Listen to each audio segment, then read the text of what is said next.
Good morning! Rock here. Nancy here. Yep. How's everybody doing So this is Buddy morning? Holly. Yeah.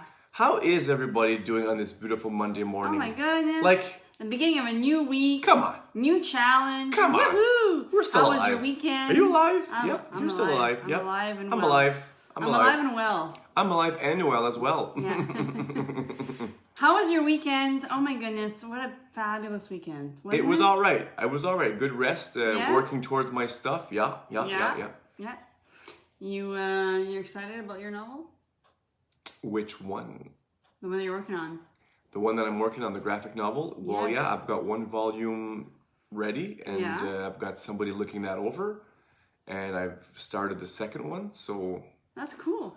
it is cool. Right on. I'm making room. I'm taking stuff out of here. Yeah. The story's been in my head for 10 You years. sure did. You had to remove a huge chunk in order to make room for your graphic novel, right? No, my graphic novel's been in there the whole time. No, I know. I have 3 of them in there, just Yeah? like waiting. Wow. That's That's- incredible. That's incredible. That's why I talk so fast. I have so many words that are just, it's like pressure built Yeah. up in there. I gotta slow myself down. Oh my god. Wow. Yeah, it's true. Yeah? Yeah. Okay. Right 100%. on. That's cool. Yep. Yeah. Well, I had a great weekend. I was just about to ask. It was a healing weekend for me. You went on for a many big levels. bike ride. Yeah, I had to. I had a really great conversation with my aunt and uncle Yeah. about my parents, my birth parents, Yeah. and learning about them. Mm. And because I've always had this occasional worry that I would end up like them, like I would inherit their mental illness, and they reassured me on many levels Yeah.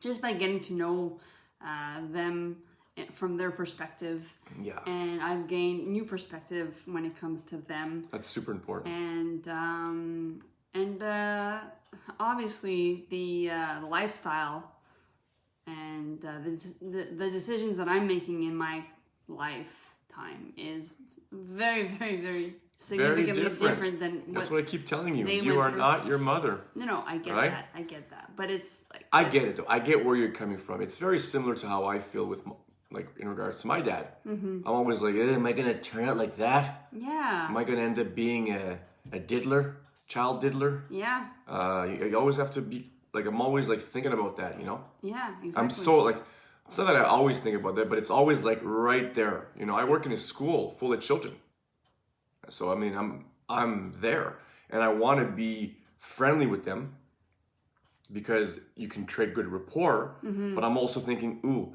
I got to be careful because I don't want to go too far, even though I know I won't do anything. But it's just always this worry, like kind of like you, right. you know, because my father was like that too, very friendly with kids and very. I don't know, helpful and like, you know, I don't want charismatic, but it was also grooming, right? Mm-hmm. And I'm not trying to groom any children. I'm just trying to help them. yeah, your intention is totally different than what 100%, your parent and my 100%. parents' intentions were. But I see my father in me sometimes when I'm being friendly with kids. Like But that could be a good thing. Dial it back. You maybe inherited the positive side of your father, Well, and I not the hope- dark side of your I father. hope. Well, I think that's what you I'm need kidding. to. I'm not gonna be, you know. No, but that's what I'm thinking. And that's what I'm getting at. Like, I feel like you have to inherit the positive. Like, you have to think that way. Like, I've always been so focused on worrying about inheriting like the mental illness of my parents, but they've had a lot of great traits. My dad is a teacher at heart. Yeah. And I'm a teacher in many ways, not in the educational Well, not in the way. classroom setting, but you are a teacher. You make But, I mean- videos. Same thing. Yeah, I think teachers it comes in different shape and form, and I think Sure. for me it's 100%. sharing my experience, my knowledge and wisdom, and hopefully have a positive impact and help people and inspire and instruct them on achieving their goals and Yeah. improving their lives. So, and I think in that way, that is very powerful for me to know that I'm inheriting that from my dad. Yeah. My mom, I didn't figure it out yet because she's so far gone. But on many levels, actually, she's very, very intelligent. And I think most people who suffer from bipolar disorder are very intelligent. They're so intelligent that they've gone mad from the experiences, like the people that I know from, even from talking with my aunt and uncle, they're like, yeah, my brother, like he's a scientist and he was diagnosed bipolar, and even my stepbrother who's got an engineer, he's got a doctorate in engineering, and he couldn't even. Is it a doctorate? Is it? No, it's master's. Master's. Yeah. And he couldn't pursue. No, I know, but he couldn't pursue his career because his bipolar got the best of him. Yeah. And so what I'm getting at, and this is actually this week's challenge. This week's challenge. There we go. Dun, dun, dun. No, but the power of affirmation. Who are you? Yeah, but I feel like if you intentionally either look in front of the mirror or tell yourself the 3 I ams every single day that are positive. Not I am stupid. No. That's not going to work out for you. No. You eventually learn to believe your I ams, your positive I ams, and you work towards them. 100%. Yeah. Whatever that is. Subconsciously and consciously, you do work towards them because you're consciously conditioning yourself to be more positive and be more, whatever your I ams are. Like my I ams tend to be, I am worthy, I am confident, I am love, and I am health, and all those things. You go one step further. You can say, I am a teacher. Yeah. I am a writer. Yeah. Yeah. You know, I am a caring father. Right. You know, I think being specific is more important than saying general stuff. It's okay to say I am worthy, but I am worthy of what? Right? Yeah. I would suggest you go one step further. Yeah, but if they've never done that before, I think it's great to have a starting point, a benchmark. Don't resist what I'm saying. No, it's just go a benchmark. With it. I'm totally go going with it. Totally going with it. I'm just saying, if you guys never done that before, and chances are it might feel uncomfortable and not real for you, especially if you've never done it before. But the more you do it, the more it becomes true for you. Yes. Yeah. You have to be specific, though. Yeah. So worthy of what? That's the challenge this week. Is just take 3 I ams every single day. Either stand in front of a mirror and just look inside that person right in front of you, who's staring back at you, and tell that person, that little girl, that you are worthy, you are love. Yeah, sorry. Just saying. I'm just speaking to myself. Of course. You are love, you are whatever you wanted. Like you're confident, you're health. Yes. Just. Yeah, you got to do it. Things that are going to be working in your favor long term. It's all about language. It's all about language, people. The language you use towards yourself and others is paramount to either your happiness and or success in life.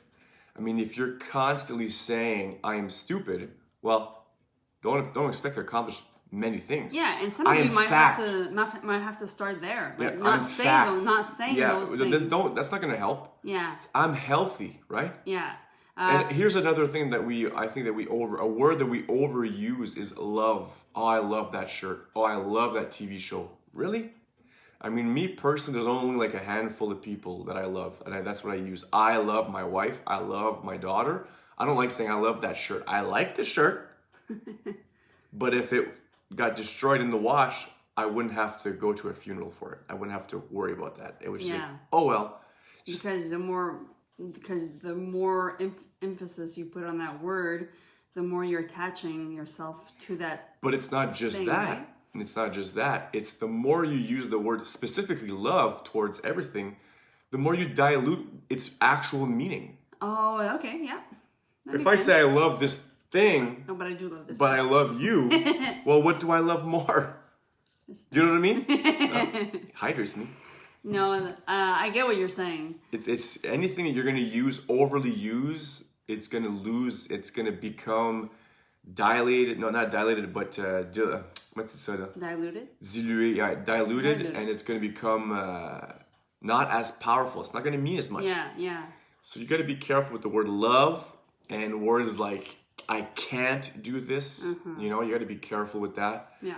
You can say, I haven't done this yet. You know, I can't write a book, or I haven't written a book yet. Big difference, you know? Yeah. And a lot of us who's never really done this before, I would maybe even suggest to start with like just catching yourself. If you're saying something negative about yourself, just catch yourself. Like, yeah.